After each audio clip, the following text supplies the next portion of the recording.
Welcome, you beautiful, magnificent bastards, to the deep dive. Look, usually I have the expert speaker sitting right here, Yeah. acting as the voice of calm, scholarly sanity, forcing me to use softer language while we dissect the truly bonkers ideas running the world. But today, the expert is AWOL. So you are stuck with me, FrizzleBob, flying completely solo on a mission to fix your fractured worldview. Our mission is, well, it's simple but terrifying. We are taking a hard, cold look at the source material provided by one of you, a learner, someone who needed to know what the hell the Gov-Corp TechNet is. And this isn't just another screaming match between left and right. That's the smoke screen. This is about a new class of oligarchs, near to self-appointed techno kings, and their highly structured, hard-as-nails plan for total private global corporate control. This deep dive is built primarily on a huge, really detailed interview transcript with the journalist and author Ian Davis. And he just masterfully breaks down this frightening vision being pushed by the Silicon Valley demigods. People like Peter Thiel, Nick Land, and Balaji Srinivasan. These aren't fringe bloggers anymore. Let me be clear. These are the architects. The ultimate horrifying bottom line, if you want it now, is this.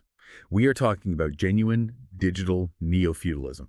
And it's dressed up in the sleekest, most attractive, regulation-free Silicon Valley spandex you can possibly imagine. This is the new rulebook, and it's time we understand every single play. Okay, let's unpack this. We start by tackling the core concept they are selling, the technique. The whole damn thing hinges on the term Gov-Corp. This phrase, coined by the UK philosopher Nick Land back in 2012, is, well, it's brutally simple. It means governance without government. Pure, private, corporate governance. That's the dream. They envision what they call sovereign corporations. I mean, think of Apple, but with a standing army and the power to write its own criminal code. This corporation rules what they term a realm. Now, that realm might be a physical territory, special economic zone, or even an entire industry sector. But the key is that it is led by a CEO king, a CEO monarch. The CEO is the sovereign authority, unbound by messy legislative processes or, elections. Now, where does this truly repugnant idea come from?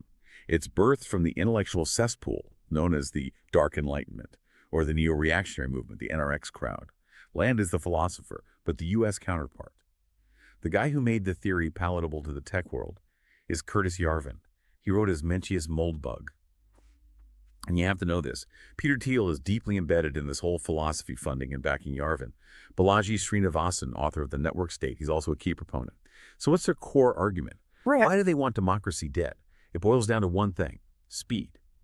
They argue that democracy, with its slow, messy oversight, all that public debate and legislative compromise, it actively inhibits the velocity of technological, economic, and industrial innovation.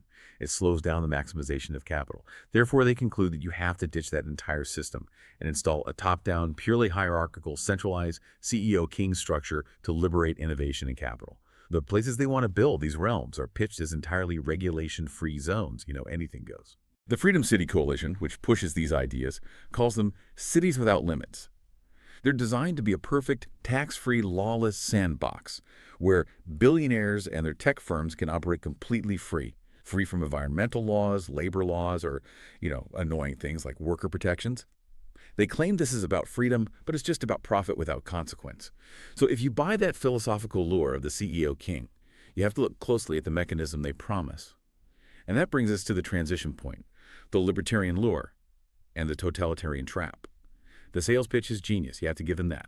Freedom from government. I mean, who doesn't want less state control? This concept is extremely attractive to libertarians, to crypto enthusiasts, and a massive chunk of the Republican base, especially since figures like Trump have openly endorsed the idea of freedom cities. But here is the brutal reality check. And this is where you need to pay close attention to the technical language. There is absolutely nothing libertarian or decentralized about the system they are building. It is a total scam. It's bullshit. Well, they talk about decentralized currency and blockchain, which makes every crypto bro perk up. Balaji Srinivasan himself admits that this initial decentralization, it ultimately leads directly to re-centralization. They are not interested in open permissionless freedom. They want permission-distributed ledger technology, or DLT. So what does permissioned mean? It means only approved, validated entities sanctioned by the corporate realm, by the CEO king, can access or validate the transactions. This permission DLT is the mechanism that ties directly into what the Bank for International Settlements, that's the BIS, the central bank for central banks, what they call a unified ledger. This means every digital transaction, every piece of data, every action you take, it will be tied to your digital ID and tightly controlled by permissioned access onto their corporate network. That is the architecture of a highly controlled, centralized digital surveillance mechanism. And if you think that sounds like freedom, you need to fix your head. The moral rot at the core of this whole philosophy is laid bare by Nick Land. He argues that sovereignty is something you must purchase. If you don't possess the wealth to buy a stake in their realm, your natural human sovereignty, in their sick little model, will be treated with derision. Let me translate that from academic jargon into English. If you're not wealthy, you're not a citizen. You're a serf, a programmable subspecies. This philosophical bilge is fascism repackaged for the software generation. And if you doubt that this is real, look at the chilling, tangible reality of Prospera in Honduras. Prospera is one of their ZDDs, a zone of economic development, and it's funded by heavy hitters like Pronomos Capital, which has Thiel, Anderson, and Coinbase money pouring into it. Last year, when the new Honduran government rightly tried to shut down these regulation-free corporate fiefdoms, did the investors comply with the national government? Absolutely not. They immediately threatened the sovereign nation of Honduras with a staggering $11 billion lawsuit. They filed it using the World Bank's dispute resolution mechanism, knowing full well what that would do. $11 billion would utterly bankrupt a nation like Honduras. It's a form of financial terror. It's designed to cause massive chaos and suffering among the local population, simply because the sovereign government didn't bend the knee to the foreign corporate investors. This isn't just business law. This is a clear, proven example of corporate-funded regime change, using financial power to hold an entire nation hostage. We need to acknowledge that this philosophy, at its heart, it's not original. It's just philosophical garbage repackaging ancient, stupid ideas, like Plato's idea of intellectual guardians ruling the state, all focused on the single objective that a small group of people should rule everybody else. And to make sure you understand the truly toxic core of this ideology, Land even discusses something called hyper-racism and eugenics, making it clear this is an inherently nasty, authoritarian power grab, aimed at dividing humanity into the rulers and the rest of us, the so-called technoplastic beings. Okay, so the next question you need answered is this. How is this being rolled out here in the United States? This technique isn't just some foreign philosophy. It's actively being installed here, regardless of who you voted for. Look at recent government policies. When the previous administration signed executive orders to eliminate information silos, that sounds good on paper, right? Efficiency. But what did it mean in practice? It meant the intentional integration of previously separate government data. The data held by the DOJ, the DOD, the DHS, the IRS, all being brought together into one cohesive, integrated database. And the corporate entity that controls that integrated digital nervous system is Palantir. Now, let's be crystal clear about Palantir, co-founded by Peter Thiel. Palantir is a CIA public-private partner that ran the infamous Total Information Awareness Project, TIA, after 9/11. And what was TIA? It was a vast, controversial surveillance program designed to link every communication, transaction, and interaction globally for total surveillance. For its first 8 years, the CIA was Palantir's sole client. And now, this same CIA-backed operation is hoovering up the data of every single United States citizen, integrating your financial life, your medical records, and your travel history. So whether you voted red or blue, they are actively, right now, rolling out a full-blown U.S. technocracy that fuses state power with corporate surveillance. To understand why you're seeing so much manufactured outrage in the media, you need the language to describe the real battlefield. Dr. David Hughes in the UK gave us that language with the beautiful concept of the omni-war. Look at the news cycle. Every single conflict you see amplified in the legacy media. Male versus female, black versus white, U.S. versus Russia, Christian versus Muslim. These are all horizontal divisions. They are distractions designed by the establishment to keep us looking at each other, hating our neighbors, and arguing over manufactured social conflicts.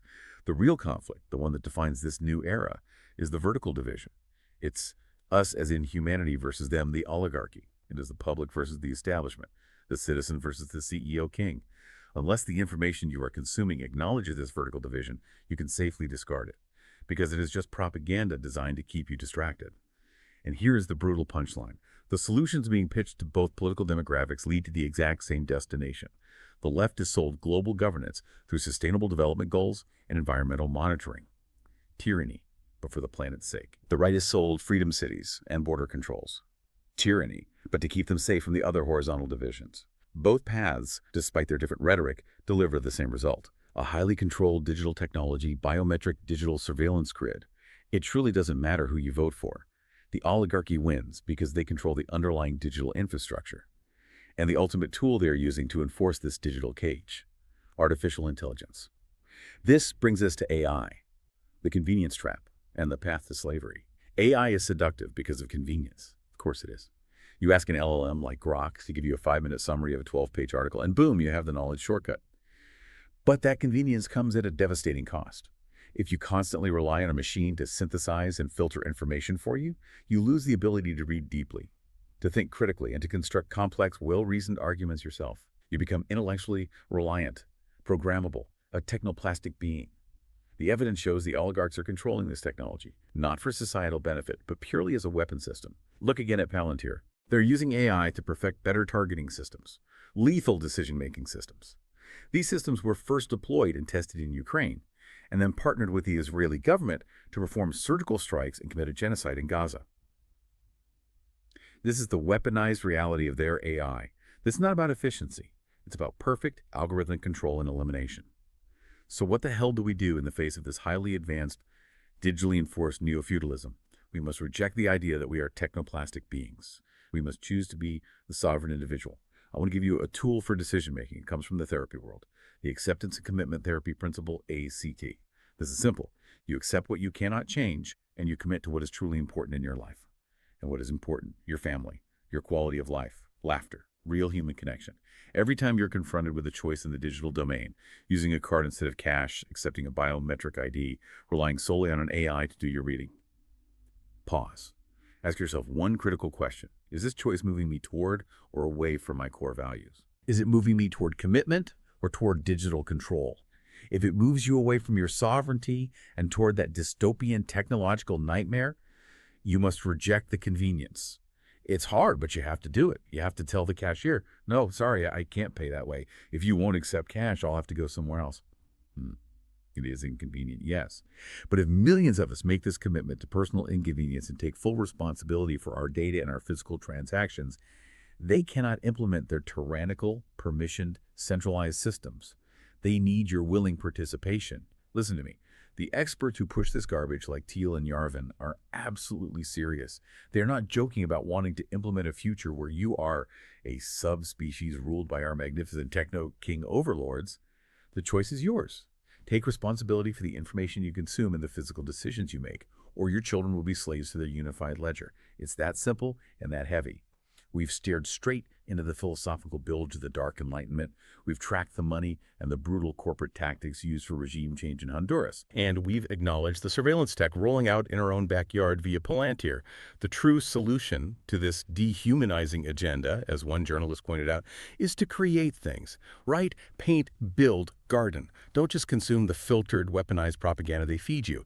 If they want us to be programmable, technoplastic beings, what small, beautiful, analog thing can you create today that is purely yours, completely outside their digital domain? That is your point of resistance. Go figure that out. Go make something real, you magnificent bastards. This has been FrizzleBob's Solo Deep Dive. See you next time.